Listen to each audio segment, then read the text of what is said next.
The greatest manipulation is to convince others that they are in control, when in fact you are the puppet masters pulling the strings. इसका मतलब है कि सबसे खतरनाक और सबसे बढ़िया मैनिपुलेशन वो होती है जब आप सामने वाले को ये बिलीव करवा दो कि वो जो भी कर रहे हैं, वो जो भी सोच रहे हैं, वो अपने हिसाब से सोच रहे हैं, अपने हिसाब से कर रहे हैं, बट रियलिटी में वो जो भी कर रहे होते हैं वो आपके हिसाब से कर रहे होते हैं। वो जो भी सोच रहे होते हैं वो आपके हिसाब से सोच रहे होते हैं। आप उन्हें पपेट की तरह कंट्रोल कर रहे होते हो।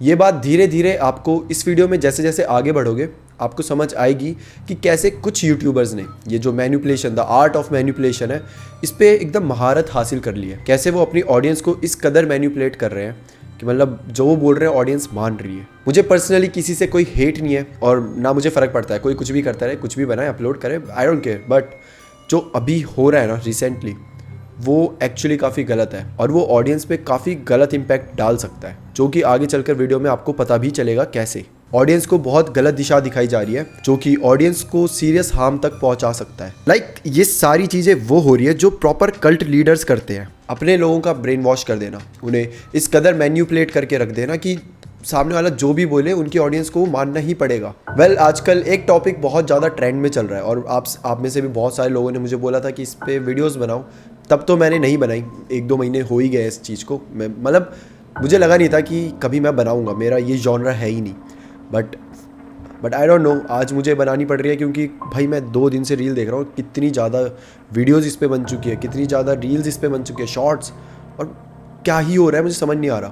तो ये जो टॉपिक है ये है लूसीफर वॉज इनोसेंट।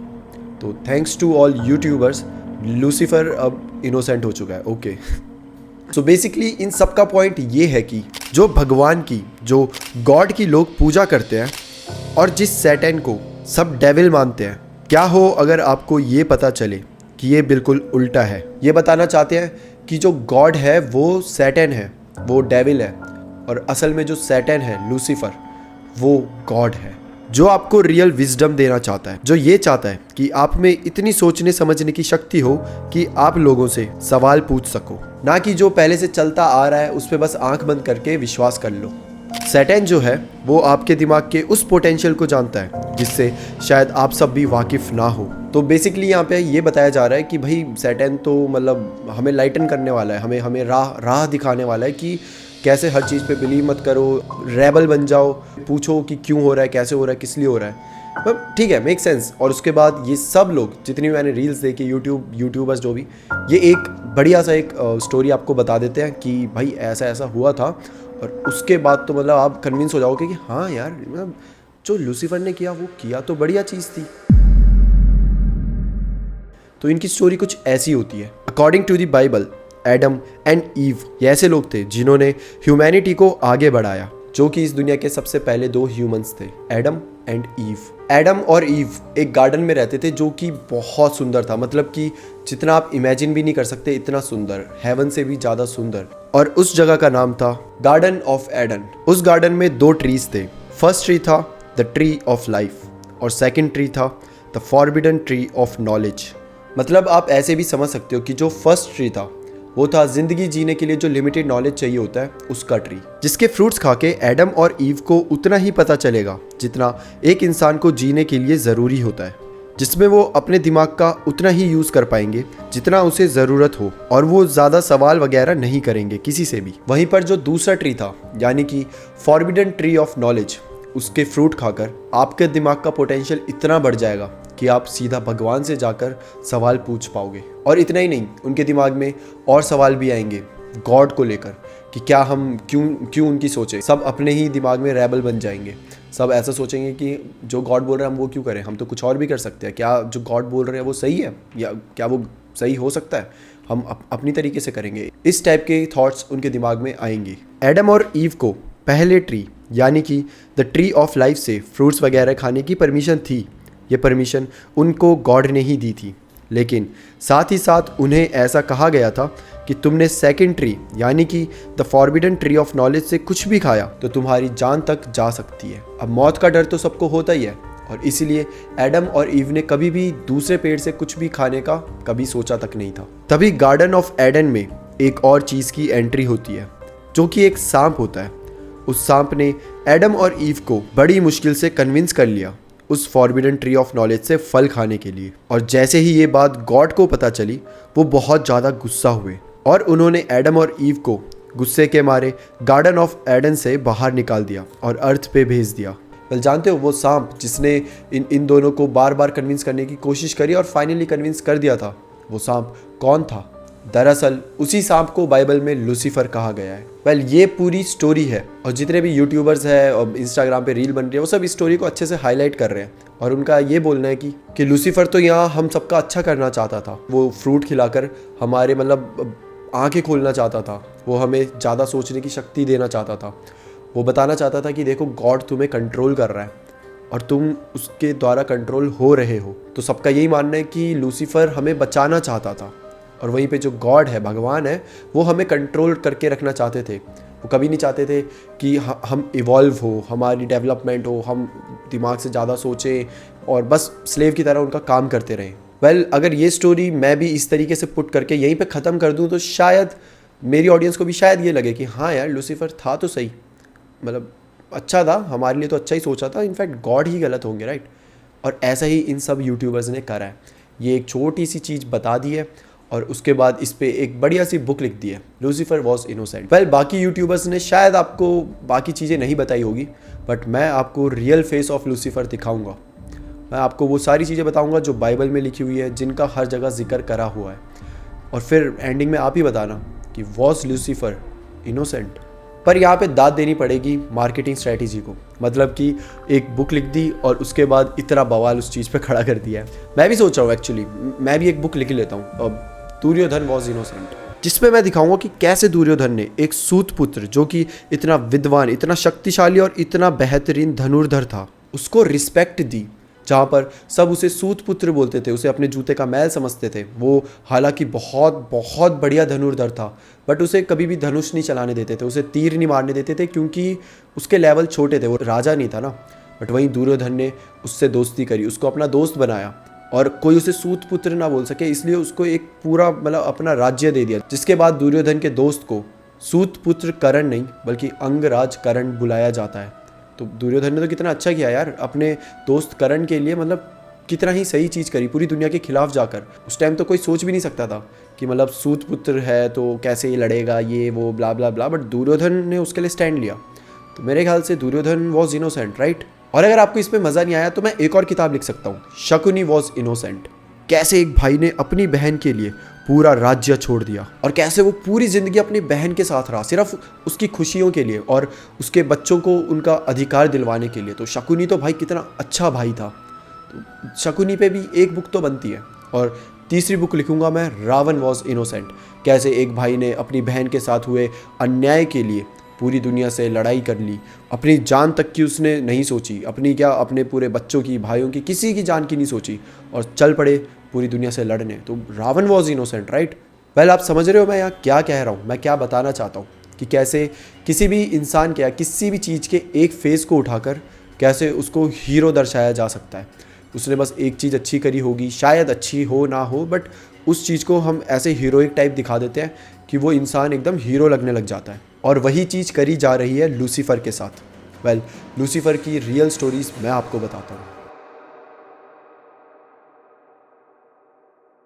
सो ये बात है बहुत पहले की। There was a angel, actually there was a beautiful angel जिसका नाम था लूसीफर, जो कि गॉड की one of the most magnificent creation में से एक था। हेवन में लूसीफर उसकी ब्यूटी के लिए जाना जाता था। लूसीफर कोई नॉर्मल एंजल नहीं था बल्कि उसकी रैंकिंग बहुत हायर लेवल पर थी। He was a leader of worship and was greatly admired by heaven. उसका मेन रोल होता था to bring glory to God through his music and praise. Lucifer को वहाँ इतना अच्छा माना जाता था, इतना उसका मतलब इतनी रिस्पेक्ट थी। और इन्हीं सब चीज़ों की वजह से लूसीफर थोड़ा चेंज होने लग गया था, क्योंकि लूसीफर अब सेटिस्फाइड नहीं था।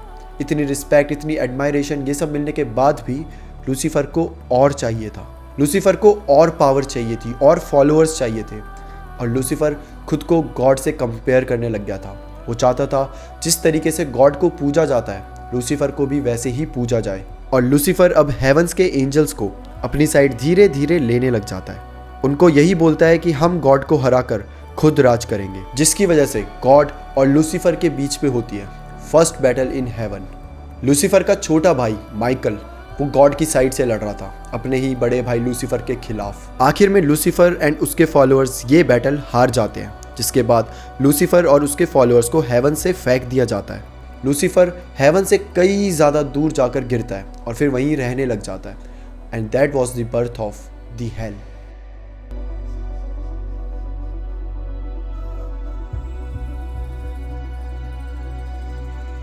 And after this incident Lucifer अपने दूसरे नाम से जाना जाता है, विच वॉज सैटन।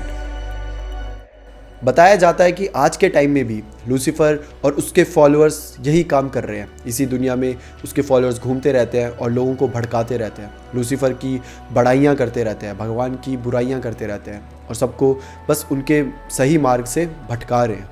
उन्हें बस यही बता रहे हैं कि लूसीफर कितना अच्छा है, आओ हमें ज्वाइन कर लो। वेल, इन सब चीज़ों से मुझे याद आया कि हमारे यूट्यूबर्स भी आजकल थोड़ा कुछ ऐसा ही कर रहे हैं, अपनी ऑडियंस को भटका रहे हैं और लूसीफर को ग्लोरीफाई कर रहे हैं। लूसीफर का एक और इंसिडेंट मैं आपको बताता हूँ। ये बात अर्ली 30th सेंचुरी की है। एक मॉन्क जिसका नाम हरमन द रेक्ल्यूस था, उसने कुछ पाप करे थे जिसके बदले राजा ने उसको सजा दी थी कि उसको दीवार में जिंदा चुनवा दिया जाए, मतलब कि मार दिया जाए। जिसपे वो जो मॉन्क होता है वो राजा से भीख मांगने लग जाता है कि प्लीज़ आप ऐसा मत करो, आप जो बोलोगे मैं वो करूँगा, आप प्लीज़ मुझे छोड़ दो।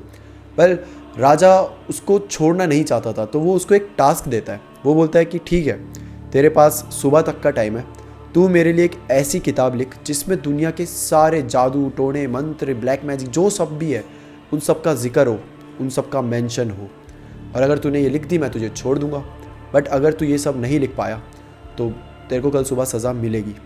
राजा ये बोलकर चला जाता है।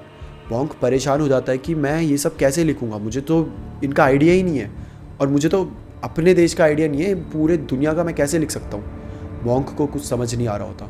एंड फाइनली वो लूसीफर से कांटेक्ट करता है, लूसीफर को बुलाता है और लूसीफर वहाँ आ जाता है। लूसीफर को बोलता है कि आप मेरे लिए एक ऐसी किताब तैयार कर लो और आप जो कहोगे मैं वो करूँगा। लूसीफर बोलता है कि ठीक है, कुछ चीज़ें मुझे चाहिए, मैं तेरे लिए वो किताब तैयार कर दूँगा, पर बदले में मुझे तेरी सोल चाहिए होगी।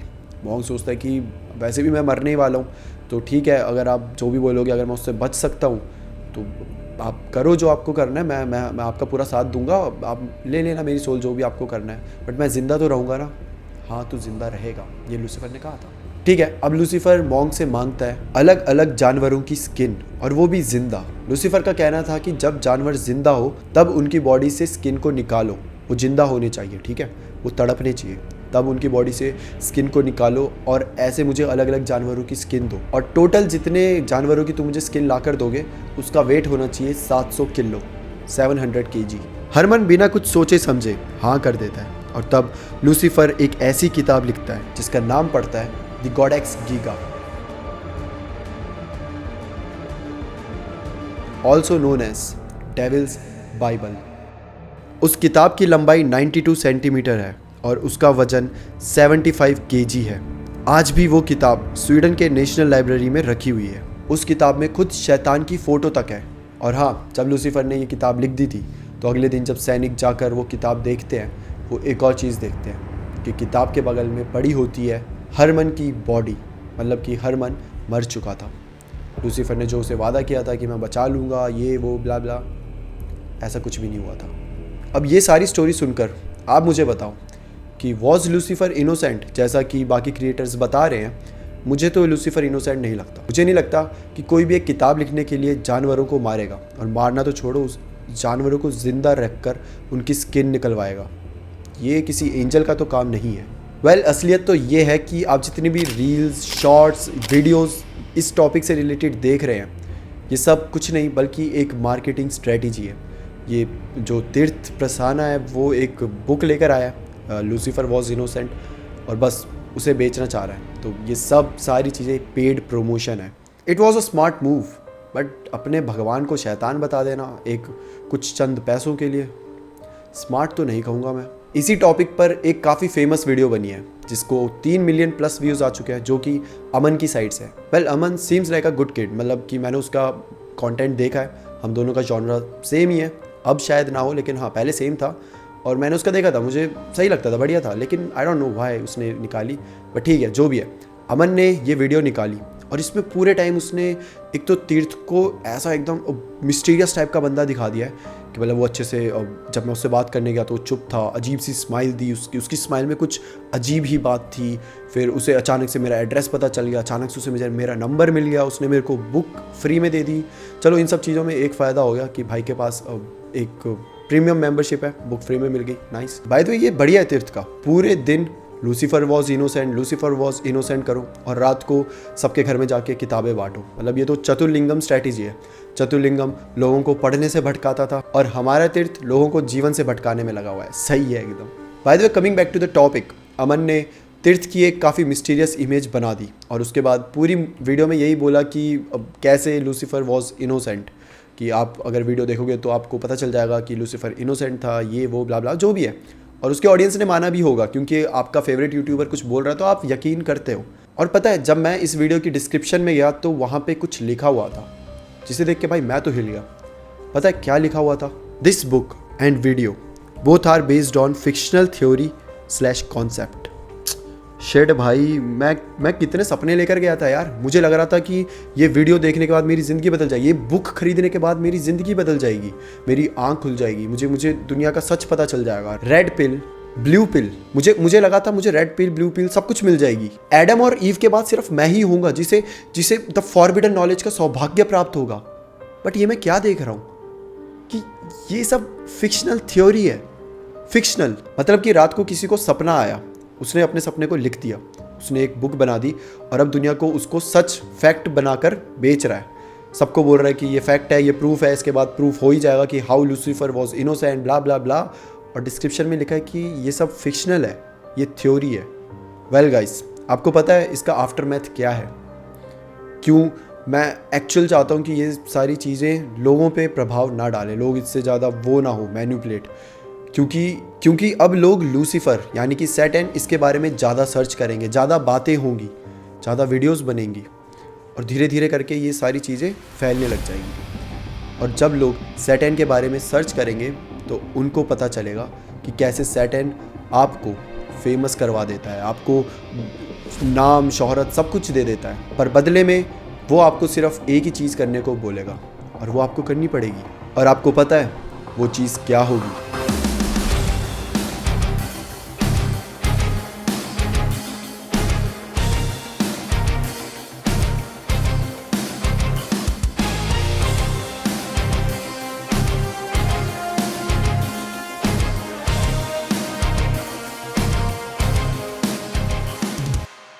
Curiosity kills a cat. और शायद गॉड ने तब फॉरबिडन फ्रूट को खाने से मना करा था क्योंकि शायद उन्हें पता था कि ज़्यादा लोग जब सोचने लग जाते हैं तो कहीं ना कहीं पागल ही हो जाते हैं और कहीं ना कहीं उन्हीं का इसमें नुकसान होता है। So that's it for today guys. I hope कि आपको इस वीडियो से कुछ तो सीखने को मिला, और अगर आप भी लूसीफर वॉज इनोसेंट कर रहे हो तो शायद आपको उसके जवाब यहाँ मिल गए हों। सो या that's it from my side. फिर मिलते हैं हम किसी और टॉपिक के साथ, तब तक के लिए bye bye and take care.